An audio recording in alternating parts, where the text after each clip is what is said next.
taxing my patience. I just came here to defend.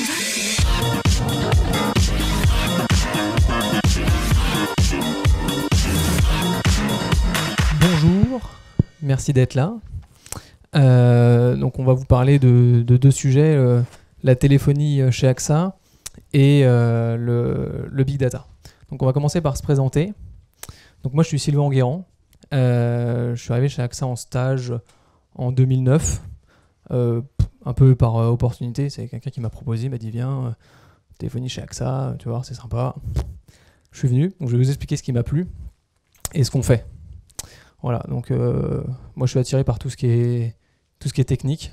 J'ai appris le dev un peu tout seul et puis un peu en école. Et puis je me suis amélioré quand j'étais chez AXA en poste. Bonjour, donc moi c'est Cécile Compera, je suis étudiante à 42 avec vous. Je suis rentrée en 2014 et en ce moment je suis en stage chez AXA Group Solutions depuis octobre 2015.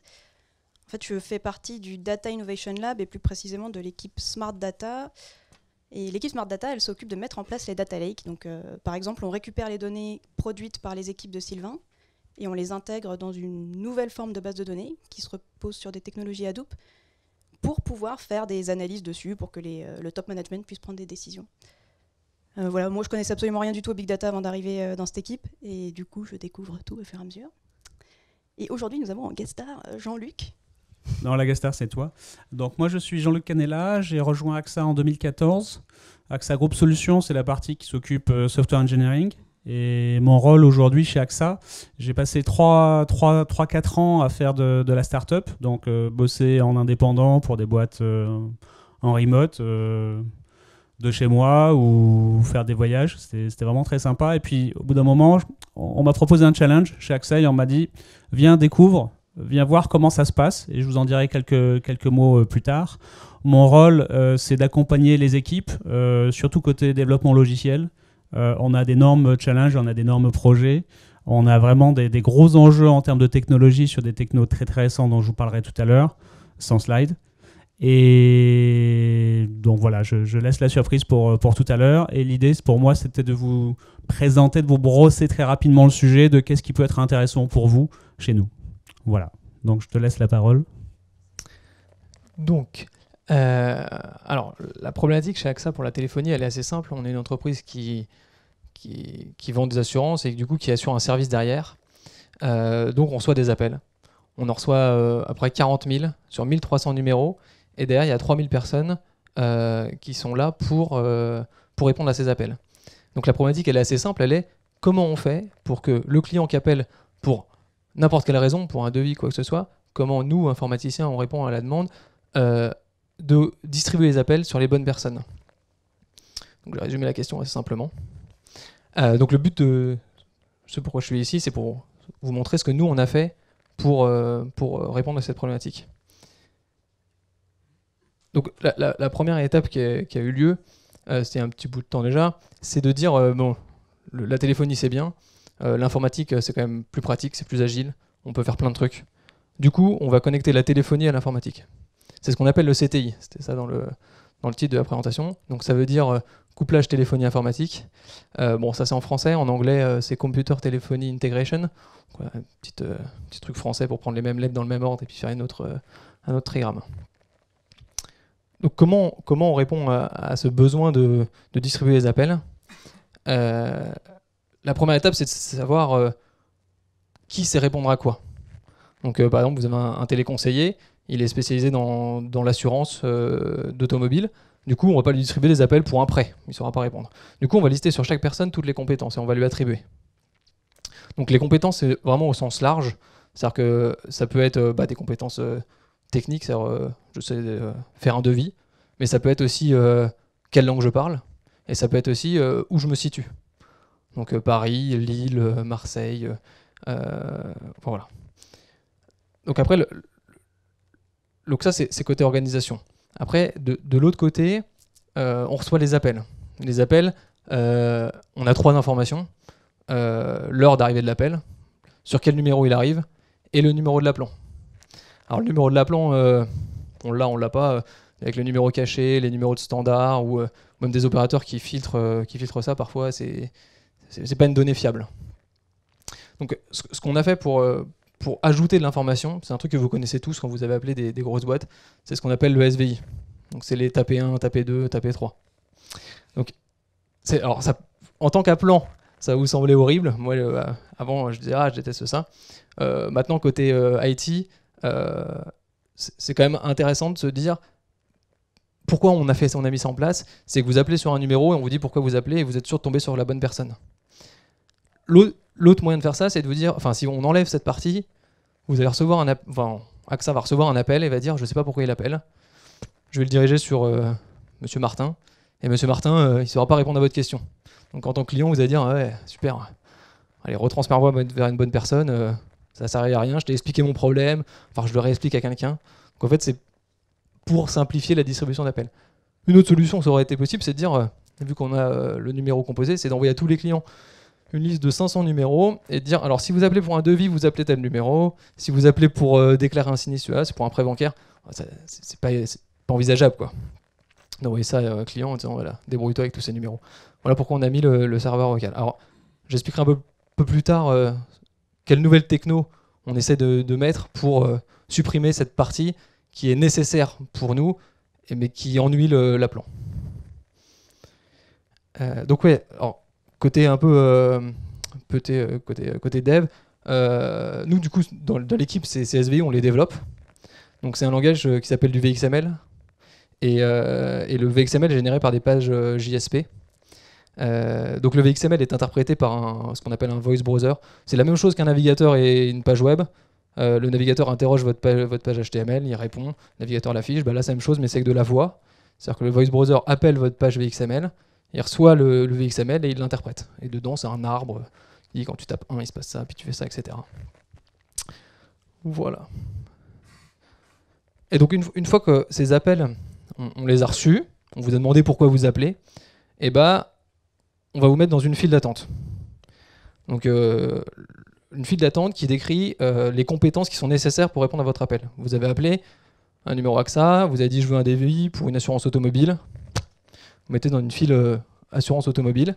Alors typiquement les compétences de région elles sont intéressantes parce que on peut dire si vous êtes je sais pas marseillais, vous avez un accent, peut être intéressant de vous mettre en relation avec quelqu'un qui a le même accent que vous. Ça aide un peu à la compréhension et aussi au fait d'être plus proche.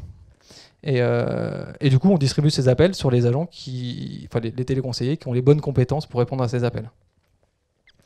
Donc ça, c'est la vision un peu simple. Alors après, il y a pas mal de questions qui se posent. C'est que la file d'attente, c'est un peu comme la file d'attente de la poste.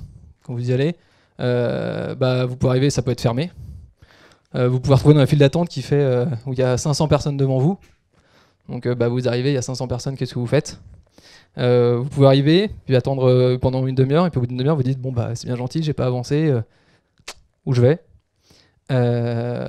Vous pouvez aussi avoir l'appel, il arrive sur un téléconseiller, et le téléconseiller, donc il était logué, tout se passait bien, sauf qu'il est parti prendre sa pause café. Alors autant à la poste, vous pouvez rester devant votre guichet, autant sur un appel, tant que ça sonne, au bout d'un moment, vous allez raccrocher. Donc tout ce traitement d'appel, il est à faire informatiquement pour dire, avec les informations qu'on a, qu'est-ce qu'on fait, où est-ce qu'on renvoie l'appel. Donc après, il y a différentes stratégies qui sont d'envoyer vers un autre service, d'envoyer sur une autre file d'attente, ou de mettre un message qui dit désolé, rappelez plus tard, etc. Donc côté technique, qu'est-ce qu'on a mis en place ?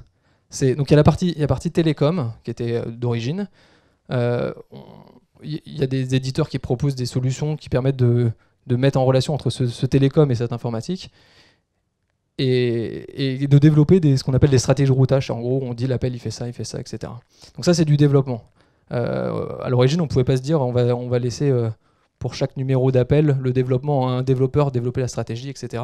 C'était pas assez souple. Du coup, on a mis en place tout un système qui permet à n'importe qui de paramétrer le routage des appels un peu plus simplement. Moi, dans mon équipe, j'ai des mecs, ils ont des licences de géographie, donc l'informatique maîtrise pas plus que ça. Ils sont capables de distribuer les appels simplement et de décider ce qui se passe justement quand la file d'attente est pleine ou qu'il y a trop de temps d'attente, etc. Donc comment on a fait ça ? la couche, la stratégie, on l'a rendue très très générique en disant appelle la base de données dès que tu as besoin d'informations, dès que tu as besoin de prendre une décision. Et côté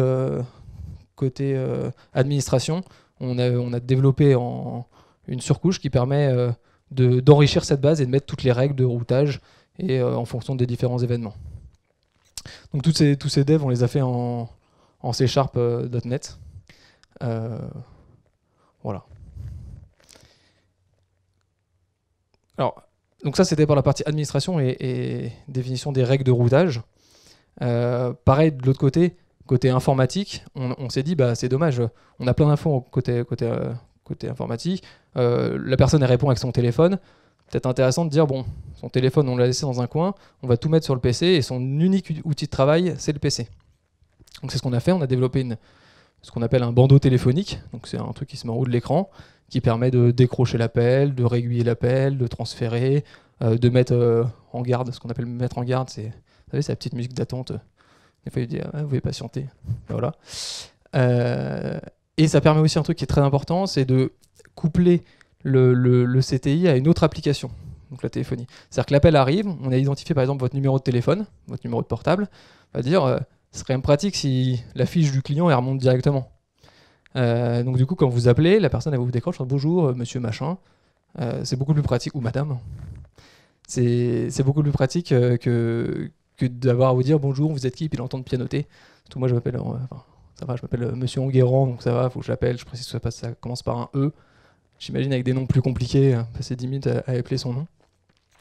Voilà. Donc j'ai mis une petite capture d'écran de notre bandeau. Donc il est un peu old school, très très old school. Alors après ça marche, ça fait 13 ans que c'est utilisé, ce qui explique son style. Après ça marche super bien, ça n'a pas de bug. Alors en ce moment on est en train d'essayer de le développer pour le rendre en mode web. Pour éviter justement d'avoir à déployer des trucs sur les postes utilisateurs. On a une problématique en mode web, d'ailleurs si vous avez des idées je suis preneur, c'est quand la personne reçoit l'appel en mode web, si j'ai les onglets ouverts, donc j'ai mon bandeau en web, j'ai des onglets ouverts, j'ai Outlook devant, j'ai machin, plein de fenêtres devant, l'appel arrive, je peux pas me permettre de dire au téléconseiller va chercher la bonne fenêtre, à l'endroit où il faut décrocher. C'est beaucoup trop compliqué, il faut avoir un moyen pour repasser la fenêtre devant. Donc en mode client lourd, c'est assez simple. Un bandeau téléphonique qui est en lourd, le bouton clignote. En mode web, on n'a pas trouvé de solution pour l'instant. Enfin, sans rien déployer. Donc tout à l'heure, je vous parlais des SVI et des trucs de taper 1, taper 2. Donc là, je vous parlais d'un projet un peu plus précis sur lequel on intervient, qui est de mettre en place ce qu'on appelle le langage naturel. Donc le langage naturel, c'est quoi? C'est quand vous appelez, vous dites plus, vous n'avez plus quelqu'un qui vous dit vous appelez pour ça, ça, ça. C'est, on pose la question ouvertement, pourquoi vous appelez? Et vous parlez. Vous dites, ah j'ai eu un accident de voiture. Le système est capable de détecter la raison de votre appel, et du coup vous envoyez sur la bonne file. Ça évite ce système où j'appelle, je regarde mon téléphone, j'appuie sur les chiffres, etc. En plus, ça permet de mettre une possibilité d'appel beaucoup plus longue, enfin la possibilité de raison d'appel beaucoup plus grande, beaucoup plus vaste. Et donc ça permet de mieux satisfaire le client et de surtout mieux diriger les appels. Donc comment ça marche? On a une brique là qui est par un éditeur. Et donc le but, notre rôle dans l'équipe, c'est de rendre cette brique compatible avec notre système. Du coup, c'est ce qu'on appelle l'intégration. C'est en gros comment on va réussir à dire au télécom d'envoyer, l'appel et vers la machine qui va recevoir le flux téléphonique de vous qui dites ouais j'appelle, j'ai eu un accident de voiture. Et comment après cette brique nous renvoie l'information de vous avez appelé pour une déclaration de sinistre automobile et d'envoyer sur une personne qui sait gérer ce système. Alors après, il y a aussi toute une partie de configuration du logiciel pour le tuner et pour le rendre plus performant, notamment avec tout ce qui est les mots dédiés à l'assurance. Bon, je sais pas, AXA vend un contrat qui s'appelle Click and Go. Le système, c'est sûr, il ne le connaît pas, il faut lui apprendre. Et donc, il y a tout le système d'itération, de dire, je prends des enregistrements, je lui apprends à reconnaître les phrases, à reconnaître les systèmes, et de bien diriger les appels ensuite. Voilà. Alors dans les autres projets qu'on a, toujours dans le système de dire les SVI, c'est un truc qui est un peu mal aimé du client. C'est ce qu'on appelle le traitement individualisé des sinistres. Donc ça fait un peu titre un peu compliqué. En gros, l'idée c'est de dire vous appelez, vous avez un accident de voiture ou n'importe quoi. À chaque fois, je prends cet exemple, mais il y en a d'autres. On sait que notre SI, on sait que vous avez un accident. On connaît votre numéro de téléphone. Du coup, si vous appelez et qu'on vous dit pourquoi, est-ce que vous appelez pour souscrire un nouveau contrat ou gérer un sinistre, si vous dites gérer un sinistre, et ben automatiquement on va détecter quel est le sinistre pour lequel vous appelez et on va envoyer vers la bonne file. Si c'est un sinistre automobile, dans la file des gens qui gèrent les sinistres automobiles, si c'est un problème d'habitation, notre file, etc. Du coup, on essaie de diminuer ce nombre de choix en interconnectant ce qu'on appelle les SVI avec notre SI. Après, dans les autres trucs qu'on fait, alors j'ai pris juste des exemples. Il y a tout ce qui est enregistrement. Donc enregistrement, c'est assez simple, c'est l'appel, on l'enregistre. Alors après, justement, avec ces enregistrements, il y a pas mal de choses qu'on essaye de faire. On essaie de mettre en système des systèmes d'évaluation d'enregistrement qui permettent de détecter des bonnes pratiques. Et après, dernier truc, c'est Speech Analytics. Alors, c'est un système qui permet de dire les enregistrements, on les a, on en a plein, on peut peut-être en tirer quelque chose. Donc on va appliquer des systèmes de transcription de cet audio en texte, puis d'analyse de texte et analyse d'émotion. Donc on va essayer de détecter est-ce qu'il y a par exemple de l'énervement. Si un client s'énerve, le système va le détecter, il va flaguer l'appel, on va peut-être pouvoir le rappeler et lui dire oui, alors désolé, ça s'est mal passé avec vous, on va voir ce qu'on peut faire, etc. Ou, voilà. Autre exemple, dans Speech Analytics, on a détecté que il y avait, dans certains enregistrements, il y avait beaucoup de vous pouvez répéter, j'ai pas compris, quand on donnait l'adresse à laquelle il fallait envoyer certains documents d'accès. Et du coup, en effet, l'adresse, elle est hyper compliquée à épeler et à donner. Du coup, on a détecté ça, on a changé l'adresse, on a mis une boîte postale, et du coup, c'est BP 4220, et ça permet d'améliorer le service client. Alors, l'environnement dans lequel on travaille, donc, alors c'est intéressant de mettre ça en phase de ok, on fait des devs et tout, mais nos devs sont utilisés par des personnes, donc nous pour 3000 dans le cas, qui sont non informaticiennes. Alors ça paraît anodin, mais c'est hyper important.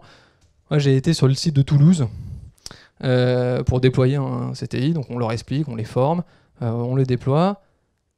Et puis le lendemain matin, ouverture, il reçoit des appels, et j'ai une dame âgée qui m'appelle, qui fait je sais pas comment on décroche, Donc j'arrive, je lui dis c'est assez simple, il y a un bouton qui clignote, là, vous cliquez dessus. Donc elle prend sa souris, elle se déplace, et le temps qu'elle se déplace vers le bouton, le mec il avait raccroché.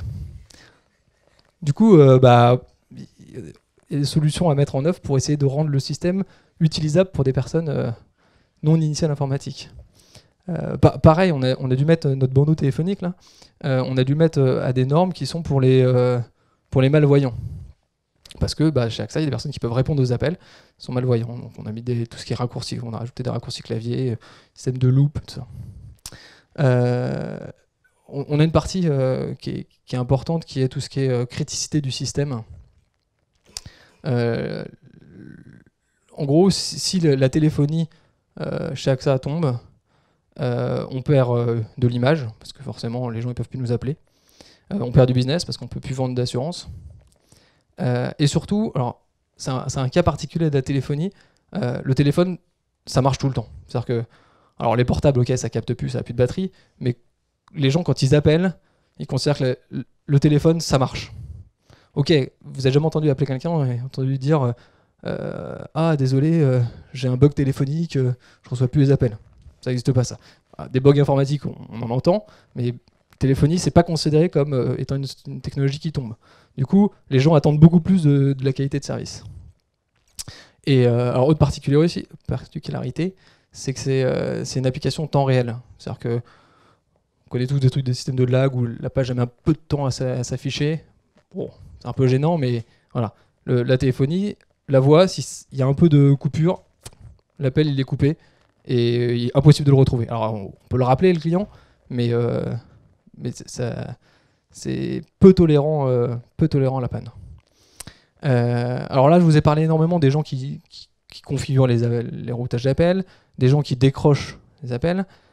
Il faut essayer aussi de penser à toutes les personnes qui gèrent les centres d'appel et qui permettent de gérer tout ce qui est ressources humaines, donc comment on forme les gens, comment on détecte qu'ils en ont besoin de formation sur certains domaines, et tout ce qui est planning des centres d'appel. Par exemple, je sais qu'il y a eu une grosse pluie dans le sud, comment on essaie de prévoir qu'il y a besoin de plus de personnes pour répondre au pic d'appel qu'il va y avoir.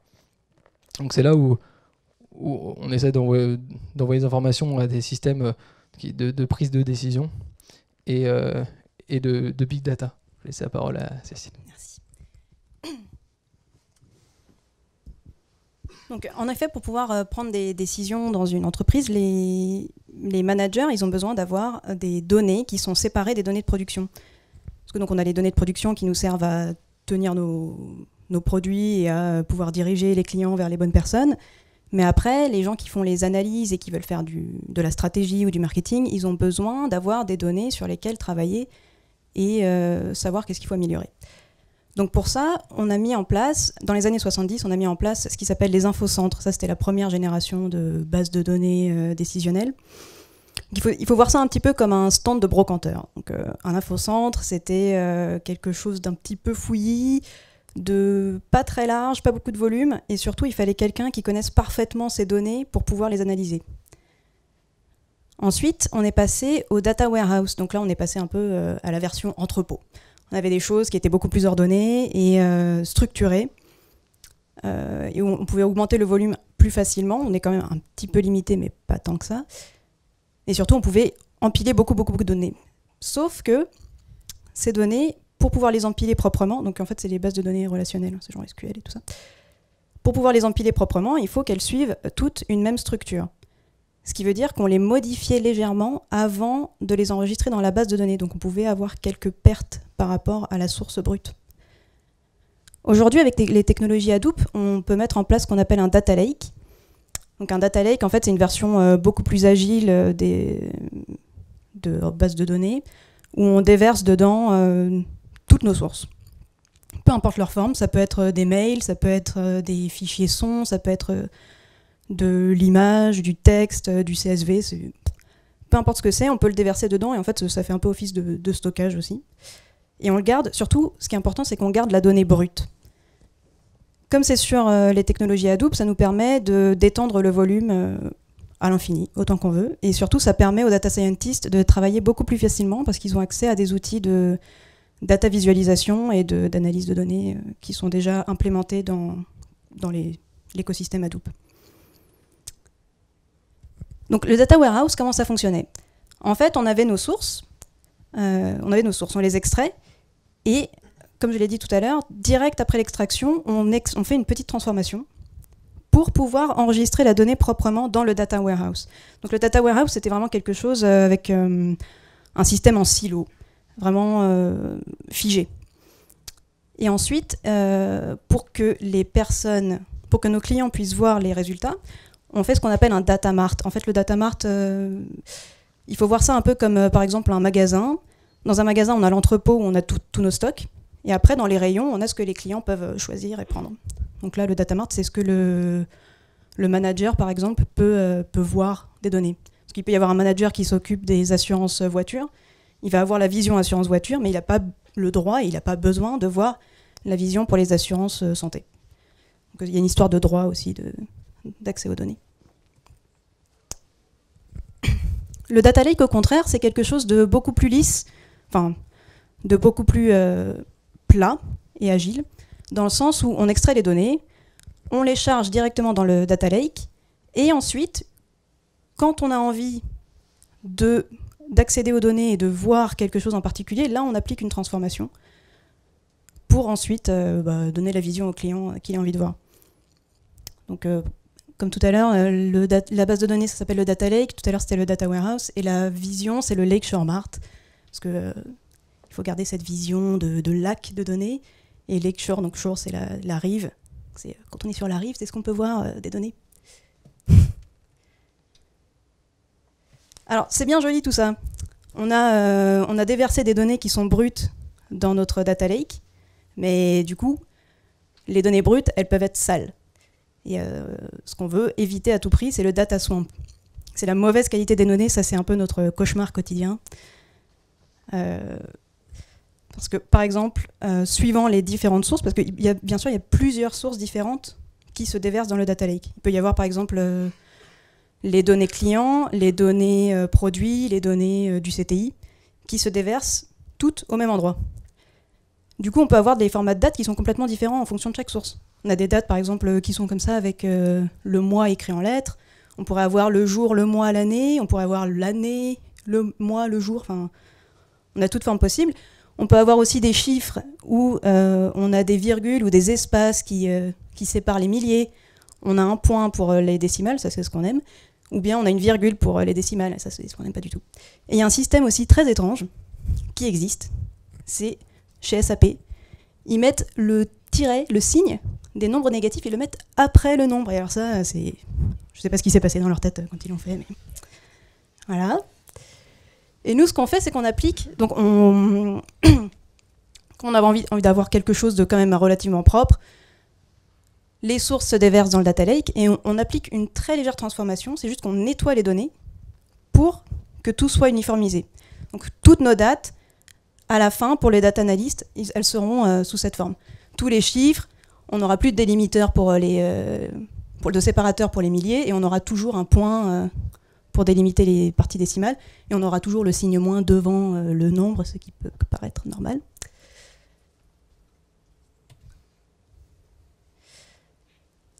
Alors, donc, comme je vous l'ai dit, ça repose sur l'écosystème Hadoop. Je ne sais pas si tout le monde connaît Hadoop, comment ça fonctionne. En fait, à la base, Hadoop, c'était fait pour stocker et traiter un grand volume de données à un faible coût. Ça a été créé chez Google et Yahoo et tous ces géants-là. Ils avaient besoin de pouvoir stocker facilement et traiter très rapidement beaucoup de données et de pouvoir étendre leur volume à un coût vraiment faible. Parce qu'un serveur classique, ça coûte cher et au bout d'un moment, la taille, pour l'instant, elle est quand même limitée. On ne peut pas faire des serveurs avec une taille énorme. Et relier à chaque fois plusieurs serveurs, ça coûte cher. Donc ce qu'ils se sont dit, c'est qu'ils vont prendre des disques durs, des serveurs relativement basiques, vraiment basiques, ils vont les relier ensemble et du coup, ajouter un serveur tout simple, ça coûte pas cher, c'est facile. Et ce qu'ils se sont dit aussi, c'est que c'est bien d'avoir plein de petits serveurs, d'avoir beaucoup de données, mais si un serveur tombe en rade, on perd toutes les données qu'il y a sur ce serveur. Du coup, on va dupliquer nos fichiers et on va les distribuer sur chaque serveur. Comme ça, s'il y en a un qui tombe, bah, c'est pas grave, et puis on pourra retrouver facilement. Et en plus de dupliquer, on va aussi découper chaque fichier en plusieurs parties, qui seront donc bien sûr distribuées un peu partout. Comme ça, on pourra utiliser des softwares de calcul qu'on appelle MapReduce et qui est maintenant de plus en plus remplacés par Spark. On va pouvoir appliquer ces petits softwares de calcul directement sur chaque petite partie du fichier. Comme ça, on va beaucoup plus vite. C'est un petit peu compliqué, mais... Bon. Donc le data lake, en résumé, qu'est-ce que c'est et qu'est-ce qu'il y a d'intéressant dedans ? Ce qu'il faut retenir, en gros, c'est qu'on garde les sources brutes, telles qu'elles sont. Donc on ne supprime jamais les données brutes. Je l'ai fait une fois, je me suis fait taper sur les mains. Mais c'était sur un serveur de test, donc c'était pas très grave. Ça va. C'était du test. Et ce qu'on fait, c'est qu'on applique une toute petite, très légère transformation juste pour nettoyer les données, pour éviter le data swamp. Ensuite, ce qui est intéressant, du coup, c'est que comme on garde nos données en brut, on peut tout à fait, si on se rend compte 2 ans après, ce qui arrive relativement souvent, si on se rend compte 2 ans après qu'on s'est trompé, que par exemple la colonne numéro 10, c'était pas juste une string, c'était une date, et qu'on a envie de pouvoir l'utiliser comme une date, on va très bien pouvoir modifier les petites transformations qu'on a fait à la base, et retraiter l'ensemble des données, parce que après tout, ça va pas être très long à calculer. Ensuite, ce qui est intéressant dans le data lake, contrairement pour pouvoir les utiliser comme les données relationnelles, les bases de données relationnelles, c'est qu'on a une couche Hive et Impala. qui sont en fait des softwares qui nous permettent d'imiter une base de données relationnelle. Donc on va leur donner un schéma, on va leur dire voilà, telle colonne c'est une string, telle colonne c'est une date, cette colonne-là c'est un integer, etc. Et avec ce schéma, elles vont se lier au fichier, parce que tout est stocké sous forme de fichier. Elles vont se lier au fichier, on va pouvoir faire des requêtes SQL sur les fichiers directement. Et donc, du coup, avec ces trucs Hive et Impala, les data scientists peuvent faire des traitements beaucoup plus facilement et ils peuvent aussi intégrer des outils d'analyse comme Spotfire, Tableau, et, enfin, des outils qui sont utilisés par les data scientists.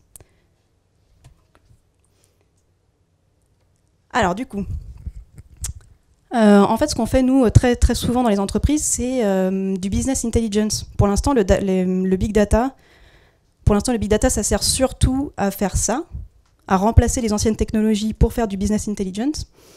Donc, par exemple, dans le cas du CTI, on va étudier ce qui s'est passé dans la file métier, donc par exemple dans les téléconseillers de l'assurance santé, comment est-ce qu'ils ont travaillé, ou bien en fonction du numéro client, qu'est-ce qui s'est passé sur son cas. Le taux de recontact, donc ça c'est le nombre de fois qu'un client doit rappeler avant de réussir à avoir quelqu'un au téléphone, ou encore les gens qui appellent en horaire non ouvrable, et qui rappellent encore après en horaire non ouvrable, parce qu'il y en a beaucoup qui font ça. Tout ça, ça nous sert à créer des dashboards, donc des tableaux de bord, pour aider les gens qui pilotent, par exemple, les plateformes d'appel, à prendre leurs décisions sur comment faire les emplois du temps des personnes qui travaillent là. Mais ce qui nous intéresse, ce qui est quand même beaucoup plus intéressant avec le big data, c'est d'avoir une vraie approche data science avec le big data. Ça arrive progressivement. Chez AXA, ça arrive quand même. Ils ont quand même une très grande. Ils sont assez bien placés là-dedans. Et par exemple, dans le cas du CTI, ils sont en train de mettre en place de la data visualisation, notamment sur la timeline des sinistres, parce qu'avant, ils n'avaient pas ça. Avant, on ne pouvait pas voir, en fonction de, par exemple, la fiche du client et de ses appels et des mails qu'il a envoyés et de, je sais pas moi, le service des remboursements. On ne pouvait pas voir exactement tout ce qui s'était passé dans le dossier de son sinistre. Donc là, ce qu'on est en train de mettre en place, c'est de pouvoir voir ça, de l'ouverture du dossier jusqu'à la clôture du dossier, qu'est-ce qui s'est passé. On va essayer aussi de mettre en place une visualisation du parcours du client dans le SVI, donc le serveur vocal interactif, et le CTI, donc le téléphone. Voir un peu ce qui s'est passé quand il a tapé 1, ensuite il a tapé 2, ensuite il a tapé 4, et puis en fait il s'est rendu compte qu'il n'était pas dans le bon service, alors il est revenu en arrière, et puis après il est reparti vers telle autre direction, et puis là il a continué, et puis en fait la personne qui l'a eu au téléphone lui a dit bah non, là c'est pas du tout le bon truc, je vais vous renvoyer vers quelqu'un d'autre. Et on ne peut pas encore visualiser tout ça, mais si on le pouvait, ça nous permettrait de voir là où il y a des failles, là où il y a des choses qui ne vont pas et qu'on pourrait améliorer. Ensuite, côté machine learning, ce qui est très intéressant avec le big data, c'est qu'on peut intégrer des données extérieures. Par exemple, ce qui est un peu bateau, mais qui marche beaucoup, c'est la météo. Que tout simplement intégrer le fait que là, il y a eu un orage, donc on va pouvoir prévoir que dans peut-être une semaine, il y a beaucoup de gens qui vont appeler pour ouvrir un dossier de sinistre. Donc tout ça, ça nous sert à étudier l'existant pour prévoir le futur, avec une approche qui est plus orientée client que orientée business comme avant. Et maintenant, je laisse la parole à Jean-Luc. Alors, moi, ce qui m'a vraiment marqué quand je suis arrivé chez AXA, c'est qu'il y a un parallèle très fort entre les deux projets qu'on vous a présentés.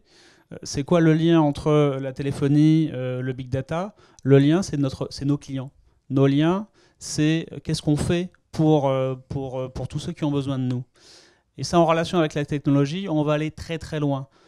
Là, l'exemple, moi je suis venu chez AXA parce que j'avais une bonne expérience de Scala et de Spark et de développement, on va dire, lié au traitement des données. Et c'est ce qui m'a attiré chez AXA. Mais très rapidement, j'ai vu qu'il y avait énormément de projets. En termes de richesse, on a un écosystème qui est vraiment fabuleux. Moi, dans mon quotidien, j'ai commencé avec beaucoup de Scala. Je ne sais pas si ceux qui connaissent la programmation fonctionnelle. Est-ce que vous pouvez lever la main, ceux qui ont fait de la programmation fonctionnelle ou pour lesquels... Donc, il y en a 2, 3. Donc je ne vais pas vous embêter trop avec ça, ça va pas vous intéresser. Donc qu'est-ce qui a fait du JavaScript chez vous? Voilà, JavaScript. Nous, on a énormément de projets qui utilisent par exemple du Node.js. Node.js, on a des équipes qui font beaucoup de traitements en temps réel liés non pas aux appels téléphoniques, mais aux applications mobiles où on a des traitements de fond qui sont assez extraordinaires par rapport au volume de données et à l'aide qu'on peut fournir à nos clients. Donc on a pas mal de challenges de ce niveau-là. Un point aussi qui m'a vraiment assez impressionné, c'est le niveau de qualité. Dans vos projets, est-ce que combien se sont fait retoquer à cause d'un problème de qualité? Par exemple, on vous donne un projet à faire et il y a un test qui passe pas. Vous pouvez lever la main, ceux qui ont eu un souci là-dessus. D'accord. Nous, on a exactement, et c'est très bien qu'on vous fasse ça parce que nous, on a exactement le même problème. Et le problème qu'on va avoir, nous, c'est que si jamais on a un souci de qualité, c'est notre client qui va nous en vouloir parce que l'appel est mal passé, parce qu'il y a quelque chose qui se passe mal et c'est notre image de marque qui est en partie et surtout notre client qui a des problèmes. On a... Ah, le micro marche plus. 1, 2, 3. Et donc, là, on a énormément d'outils pour nous aider à mettre ça en place. À la fois des outils en termes d'agilité, Scrum, Kanban, je suppose que ça n'a plus de secret pour vous, vous en faites. Scrum, est-ce que Scrum, ça vous dit quelque chose? Waouh. Kanban, est-ce que ça vous dit quelque chose? Non plus. Alors, effectivement, je vous engage très vivement à, juste pour ça, Scrum, méthodologie agile, dans les projets qu'on fait aujourd'hui, on a un besoin. J'ai un premier besoin à faire. Et comment je vais faire pour livrer quelque chose? Je vais timeboxer par exemple à 1 à 2 semaines et je vais livrer quelque chose qui correspond à ce besoin initial et je n'ai pas le droit de changer mon besoin pendant 1 semaine.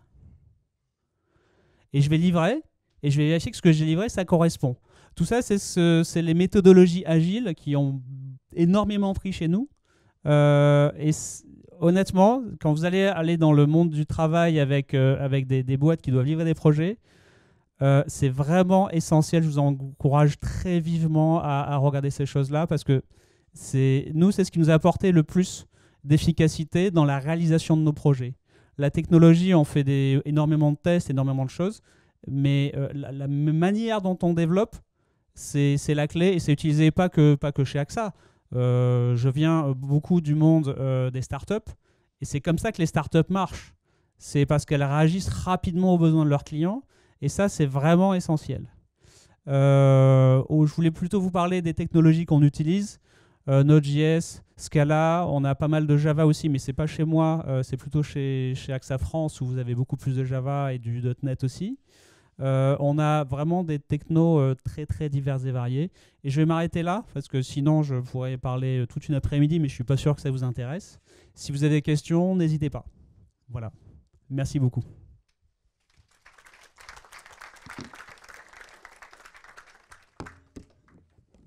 Des questions? Levez la main, ceux qui ont des questions? Vous s'ennuyez? Yes. Pourquoi avoir utilisé le C# et le .NET pour votre bandeau d'appel? Alors, c'est bon, ça marche. Ouais.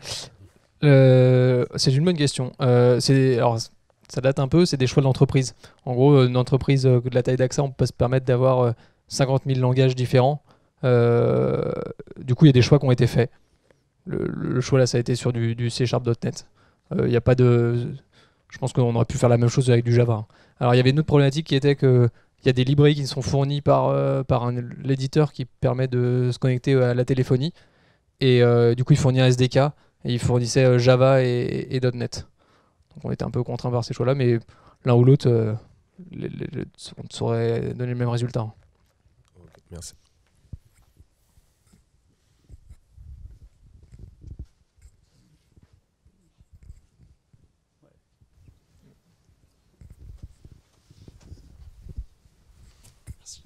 Bonjour, je voulais savoir simplement quel type de profil vous recherchez et s'il y avait des profils prédéterminés pour faire du big data. Je parle en termes d'éducation, on va dire, de formation initiale, sachant que nous, on se forme à devenir des développeurs, mais il y a peut-être des compétences, des techniques qu'on a besoin de savoir maîtriser pour pouvoir prétendre à un stage chez AXA dans le big data ou rentrer dans le big data chez vous. Est-ce qu'il y a des choses pour lesquelles vous nous encourageriez de travailler en amont, en plus de l'aspect purement technique du développement, quoi? Bon, ça va être plutôt pour moi. En termes de big data, ça dépend. Si vous voulez faire de la data science, souvent vous allez avoir une filière plutôt universitaire de PhD, vraiment de statistiques, où c'est là où vous allez avoir les postes les plus riches en termes d'analyse de données et d'analyse comportementale. C'est là où vous avez un bon...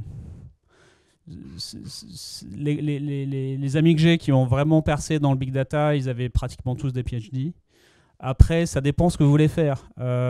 Si vous faites juste du développement, vous pouvez très bien intégrer une équipe de développement on vous fournit les algorithmes.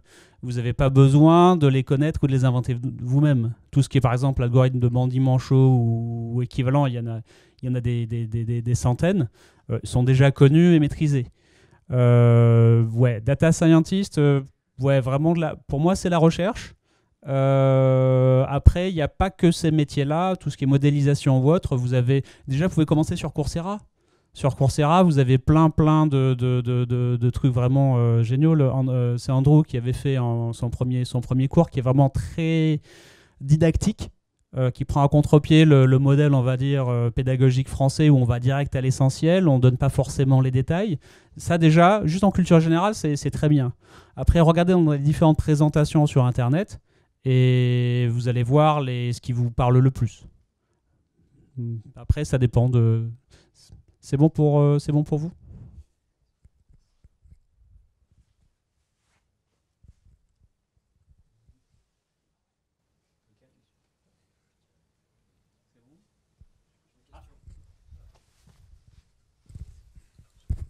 Oui, bonjour. Comment vous faites pour mesurer la qualité satisfaction client? Ouais, alors c'est une très bonne question parce que c'est très compliqué à mesurer. Donc, il y a des trucs que vous connaissez déjà, hein. Il y a envoi d'un mail après un appel pour demander de noter. Je répondrai pas, moi. Ah, c'est ça le problème. Il y a... alors, on répond pas, sauf si on n'est pas content. Déjà, quand on n'est pas content, on répond ça s'est mal passé. Du coup, ça fait quand même un retour, qui est un peu biaisé.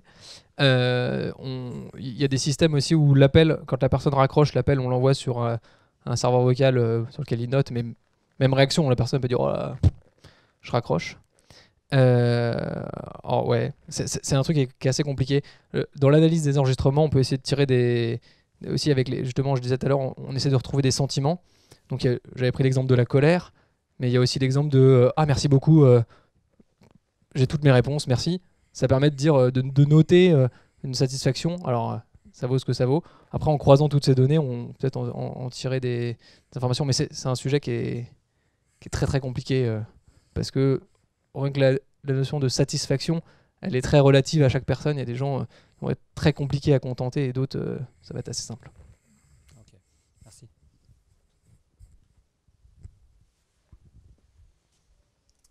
Question.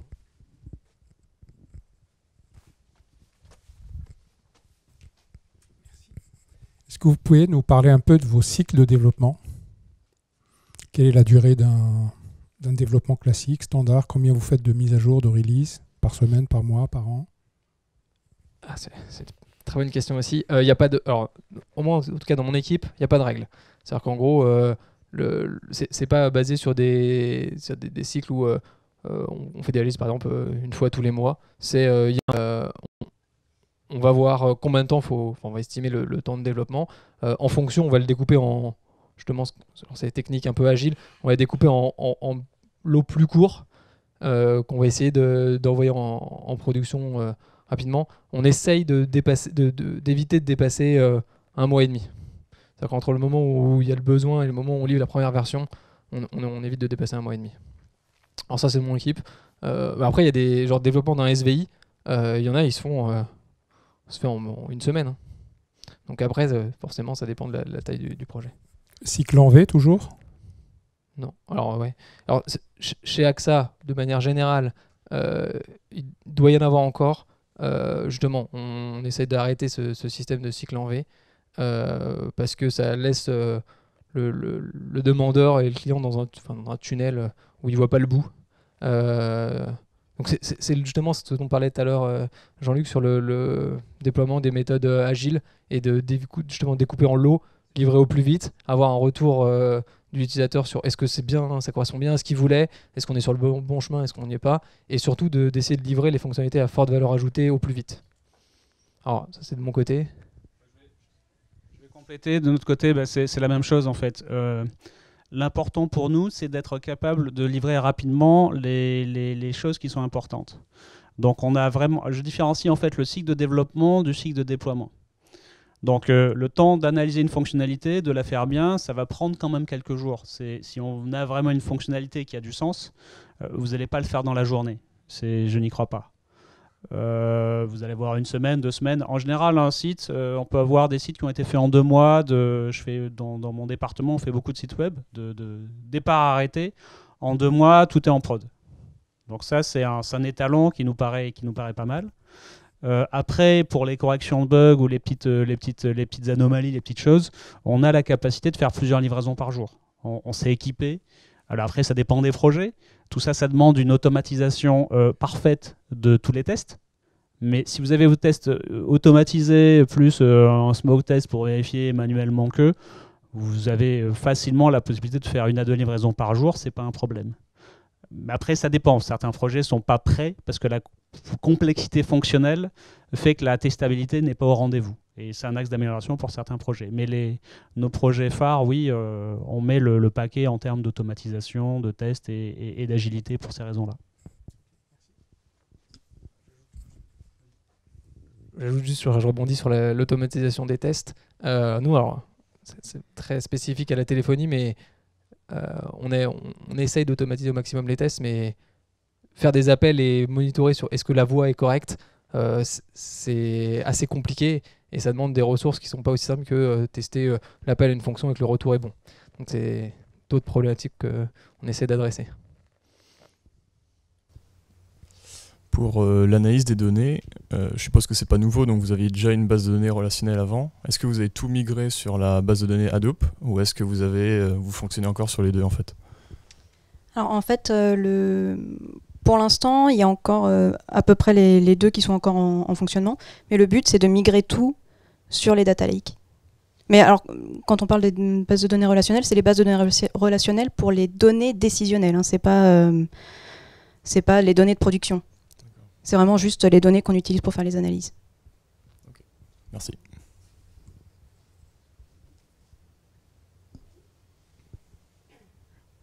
Est-ce qu'il y a encore des petites questions quelque part? Non? Bon. Ah, sur le gong. Quels sont vos challenges aujourd'hui, aussi bien sur la partie Big Data que pour la partie SVI, CTI? Pour le big data, alors moi je suis vraiment dans l'équipe qui s'occupe de mettre en place les data lakes, donc je ne sais pas exactement tout ce qui se passe autour.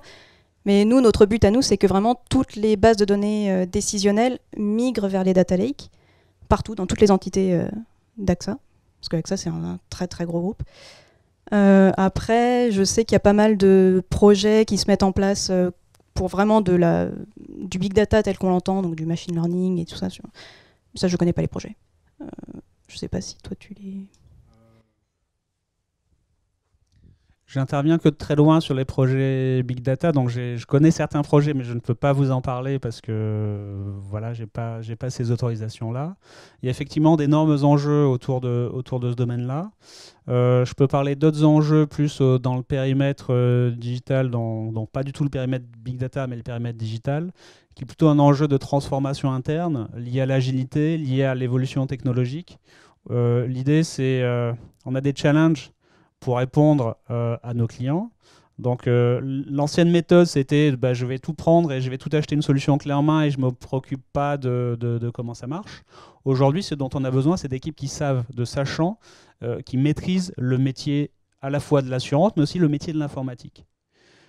Et ça, c'est un enjeu majeur pour nous, et c'est pour ça que on a beaucoup d'efforts en termes de recrutement et beaucoup d'efforts en termes de sélection des bons profils, de personnes qui ont la tête surtout bien faite que bien pleine.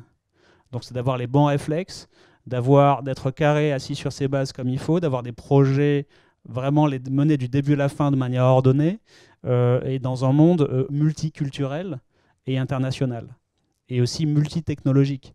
Parce que les choix technologiques sont faits aujourd'hui par ligne métier ou par entité ou par... on est quand même assez nombreux chez AXA. Et l'idée, c'est qu'on doive communiquer tous de manière la plus fluide possible dans l'intérêt commun, notre intérêt commun et l'intérêt commun de nos clients. Et ça, c'est des challenges technologiques majeurs, aussi bien en termes de développement que de déploiement et aussi d'opération, je dirais. Parce qu'on a énormément d'applications en production et l'intérêt, c'est pas de les développer, c'est que nos clients en profitent. Et les challenges dépassent de loin le cadre du développement. Alors côté CTI et SVI, alors on a deux challenges. Il y en a un, c'est en gros ce qu'on a fait, c'est distribuer les appels. Notre système le fait très très bien et on est en train de se dire, est-ce qu'on peut pas distribuer autre chose que des appels, du chat, de la vidéo, des tâches, dire voilà, pour régler un sinistre, ça part de la déclaration, puis appeler un expert, etc. Et toutes ces tâches, on pourrait très bien les distribuer un peu comme des appels, en les mettant dans les files d'attente, etc. Donc c'est intégré et rendre pour la personne qui traite ces tâches, dire je reçois un appel, ok, je traite l'appel, j'ai fini l'appel, je traite une tâche de chat, je fais le chat, puis je traite un règlement de sinistre, etc. Donc ça partit un peu prendre tous les médias, ce qu'on appelle les médias, donc tous les canaux d'entrée, et les rendre dans le même système pour les distribuer de la même façon. Donc ça, c'est la première partie. Et deuxième truc, c'est essayer de faire un maximum de proactivité. C'est-à-dire que éviter d'attendre que le client nous appelle pour nous dire ouais, c'en est où ou j'ai pas de nouvelles de vous, etc.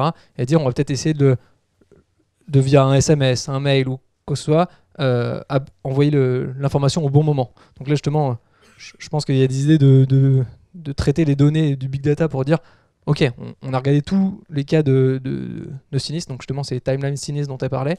Il y a toutes les étapes et on s'aperçoit qu'il y a une étape, elle prend 10 jours parce que c'est compliqué à faire.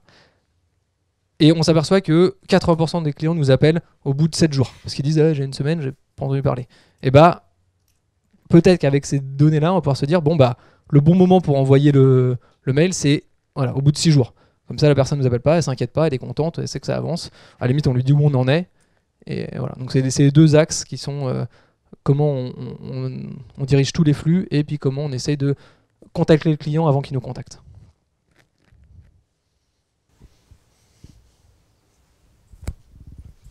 Du coup, là, c'est de l'analyse client. Est-ce que vous faites ça aussi en interne, c'est-à-dire entre les différentes agences ? Je sais pas, par exemple, l'analyse de données sur telle agence fait tel chiffre ou telle agence a des problèmes récurrents sur telle ou telle chose. Alors moi, j'ai pas la réponse à la question. Je peux juste apporter un élément, c'est que chez AXA, les agences, c'est pas des employés AXA.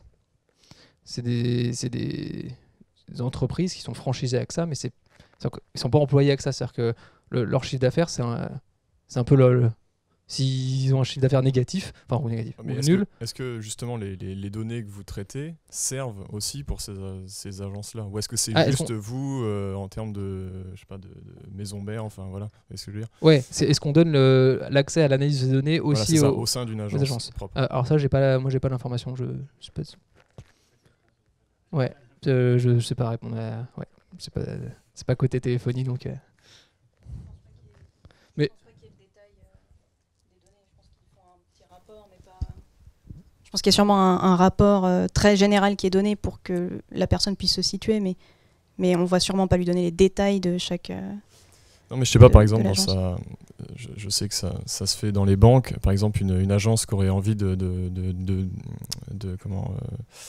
proposer un nouveau service que AXA met en place, est-ce qu'elle peut avoir des retours d'informations sur le fait de développer ou non ce service-là dans sa région ou quelque chose comme ça ? Est-ce que vous lui donnez les clés pour développer ou est-ce que c'est eux en interne qui doivent gérer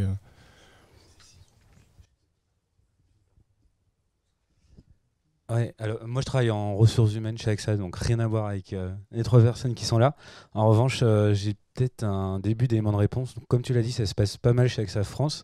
Et donc en fait, la problématique que tu décris, c'est un peu la problématique du multi-accès, c'est-à-dire le client qui va commencer à regarder un contrat sur Internet ou qui va aller se balader sur le site d'AXA, ou même qui va aller sur le site d'AXA et qui est déjà client chez AXA, mais qui après ira sur le site de nos concurrents.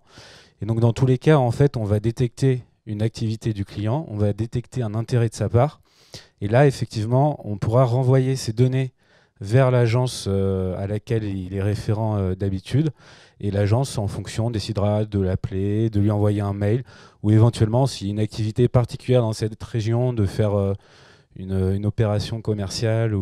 Voilà. Donc c'est en fait, on ne leur donne pas la donnée, mais on exploite la donnée, on leur donne l'information qu'on retire de ces données. D'accord, merci.